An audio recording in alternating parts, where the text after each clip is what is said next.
Mangrove ఫారెస్టా? అంటే mango లాగా మ్యాంగ్రోవా? లేదండి. ఇవి జిమ్‌కి వెళ్ళి నాకు సాల్ట్ వాటర్ అంటే లెక్కలేదు. ఐ యామ్ స్ట్రాంగ్ అనే చెట్లు. సముద్రం పక్కన కాలువల దగ్గర బురదలో వాటి స్టూడియోస్‌లోనే ఇవి సూపర్ స్ట్రాంగ్. మన ఇంట్లో గోడలు మనల్ని వర్షం నుండి, ఎండ నుండి ఎలా కాపాడతాయో ఈ మ్యాంగ్రోవ్స్ సముద్రపు ఒడ్డుని అలానే కాపాడతాయి. సునామీలు, తుఫాన్లు వస్తే రాబోయ్ చూసుకుందామని ముందుండి పోరాడే సోల్జర్స్ లాంటివి ఇవి. అంతేకాదండి, ఈ మ్యాంగ్రోవ్ అడవులు సముద్రపు జీవులకు ఒక పెద్ద అపార్ట్మెంట్ కాంప్లెక్స్ లాంటివి.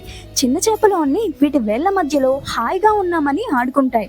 ఒక రకంగా చెప్పాలంటే సముద్రపు నర్సరీ స్కూల్స్ లాంటివి ఇవి. ఇంకా ఈ మ్యాంగ్రోవ్స్ మహా తెలివైనవి కూడా. ఇవి కార్బన్ డైఆక్సైడ్ ని పీల్చుకుని ఆక్సిజన్ ని వదులుతాయి. అంటే మనం పొల్యూషన్ లో ఊపిరాడక అల్లాడిపోతుంటే ఈ చెట్లు టెన్షన్ పడకండి నేనున్నాను అని మనకి ఫ్రెష్ గాలిని ఇస్తాయన్నమాట. సముద్రం ఒడ్డున మీరు ఎప్పుడైనా మ్యాంగ్రోవ్స్ ని చూస్తే ఓ వా ఇవి జిమ్ కి వెళ్ళే చెట్లు అని గుర్తుపెట్టుకోండి. మరి ఈ విషయం నేను మీకు చెప్పినందుకు మా వీడియోని లైక్ చేసి మన ఛానల్ ని సబ్స్క్రైబ్ చేసుకొని ఇక ముందు పెట్టబోయే వీడియోస్ అన్నింటినీ చూసేయండి.